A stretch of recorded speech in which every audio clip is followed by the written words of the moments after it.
Let's see firstly if it physically will fit. That's not going to fit. We didn't think about that, did we?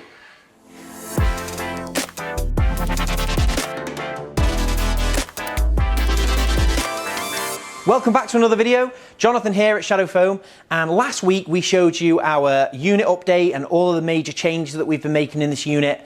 But the one thing we didn't show you was our workshop, which sadly has become a little bit of a dumping ground and a bit of a cave over the last few weeks and months. And today we want to do something about it. So you can see we've got a right mess in here, and I think the first thing to do is just get all the tools put back, get the Mitre tools put back in the power tool wall, and give the place a good tidy up, and then we'll figure out what we're going to do. So let's get started.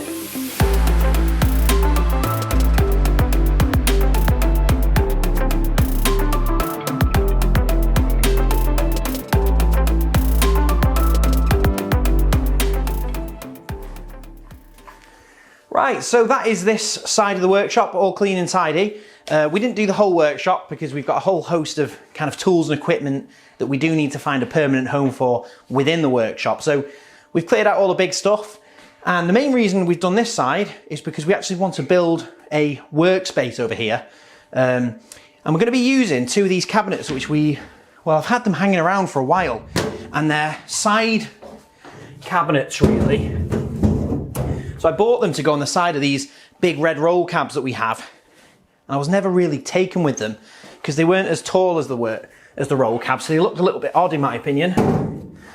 But I never returned them, so I've still got them, and we're gonna upcycle them into a little workstation over here. So the plan is to raise these off the ground and have them as like a left and right desk stand basically.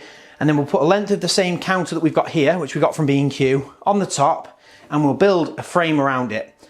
So I've worked out roughly we need about 20 meters of 3x2 CLS timber to be able to build something there, which will house the two cabinets, and then it'll also give us a bottom shelf. And we do have a length of this spare worktop we can use as like a lower shelf. And then on that lower shelf, we can put the metal cut-off saw and the little bandsaw we've got. And on the top, we can have the mitre saw. So it should be quite an efficient little workspace.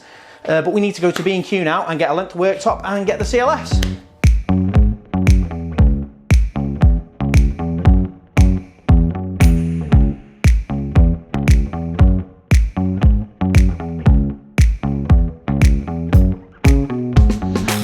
Right, so we've got everything we needed from B&Q. Basically just one big length of that 40mm countertop, which is really solid, stout countertop, which is 80 quid. And we got the 3x2 we needed. And that's everything basically. So we're heading back now. Obviously you saw it didn't quite fit in the back of the van, but I'm quite used to that now. This is a 1.8 metre load length van, a crew cab transit. So we basically have it hanging out the back, strap it down, high vis on the back, and that's perfectly fine. So we're gonna head back now, frame up the workstation, and then yeah, we'll go from there. Hey guys, just wanted to ask you if you subscribe to the channel. If not, it would really help us out if you click that subscribe button below. And if you're enjoying this video, you can also click the notification bell, and then that'll send you a little notification when we put videos live. But that being said, let's get back to it. Right, so this is what we're building. We're going to be doing a workstation. It's going to be about 520mm deep. But I'm going to do a little bit of a rough sketch here. We're going to have like a little bit of an instep tread plate, so when you're stood in front of it, you've kind of got, you can get your feet under there, you get your toes under there, something along those lines. What we're dealing with, it's 1580 wide, 520 deep, and we've worked out that we're going to have about a 120 like step on the bottom, 120mm, then we're going to have the cupboard, then we've got the countertop, which is 40mm, and then a piece of 3x2, which is about 38mm. So the finished height of this should be about 884. So it should be about a typical kitchen, a little bit higher than a typical kitchen counter, which should be quite a nice height for when you're working on the bandsaw, which is up here a little bit. So I think something along those lines is what we should end up with. That is a bit of a rough drawing, but we're going to start with the base, build up the sides, and it will probably change a little bit as we go. But first thing is get the mitre saw in here, get that squared up, and then we can start building the base.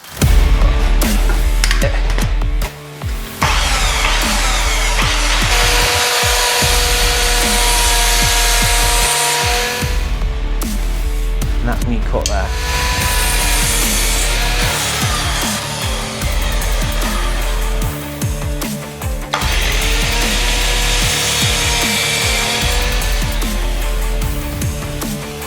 And that is our base, essentially. So now we need to make another one of those, because what we want is, we don't just want a 50mm gap in the bottom, we want it to be double, so we've got a bit more height. So yeah, just two more of the same. 2 more bits of wood. I think we're going to have just enough timber, you know. We got very, very lucky here.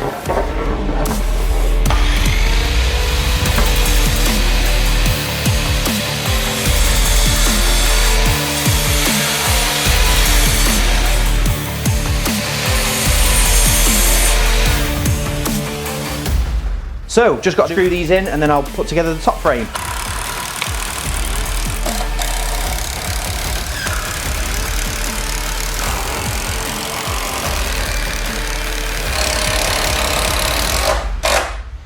Right, so that's the base finished. What I want to do now is move all of this out of the way. We'll put that base in its position, and if we're happy with it, we can then build the sides and secure it in position, and then we can basically put the cabinets in place and build around them then, and that should be smashing. So let's move all this lot out of the way.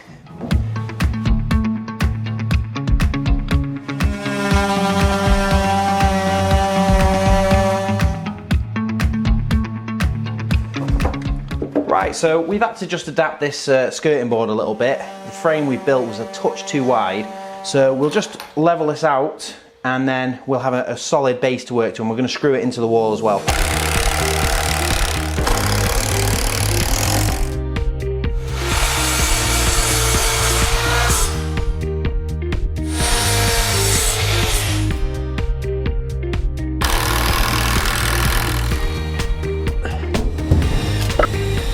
Right, so that is the first cabinet, or the first cupboard, fixed into place, and I'm really happy with that now. It took a bit of faffing around to get it square and solid, but I'm pretty happy with that. So now it's on to the next upright.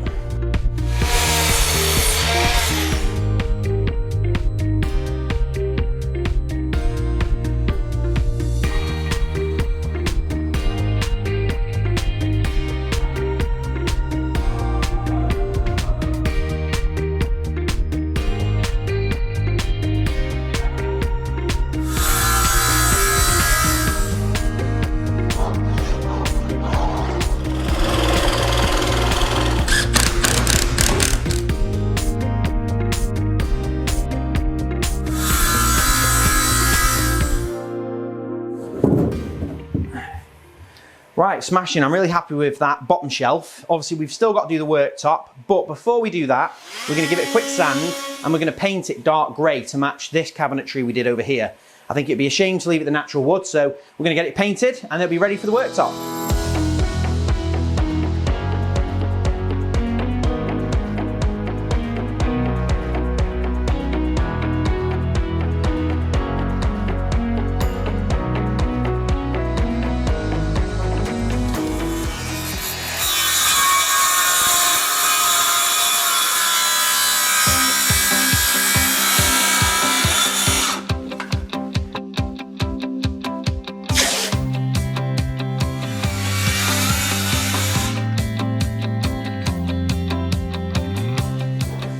Right, so that wraps it up for the build, and I'm pretty happy with how that's come out. We've just screwed down this worktop into place, which is really solid, and we've also glued on this end strip and then trimmed it in, so that looks pretty good.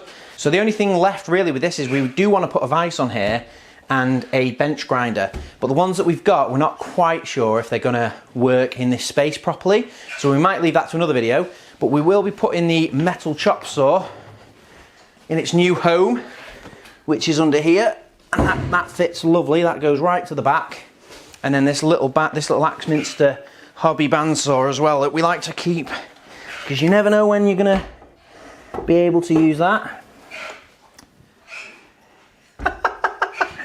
Oh goodness. We don't make mistakes, we have happy accidents. Right, so I'm pretty happy with that. I mean, obviously, other than the bandsaw that doesn't quite fit as we'd planned, bit of a schoolboy error there. I think I was pretty confident it was just going to slot in under that bench, so sadly, there's not really much we can do with the band knife. So I think we'll have to get your ideas on what you think we could put underneath there, what we could utilise that space for. But I'm pretty happy with the overall finish. We've just added this heavy duty vise and then this sealing metal shear, which is also a really nice addition, and it's going to be really useful for a project that we've got coming up. But it's an absolute beast, this. It can cut up to 6mm steel, and I'll show you.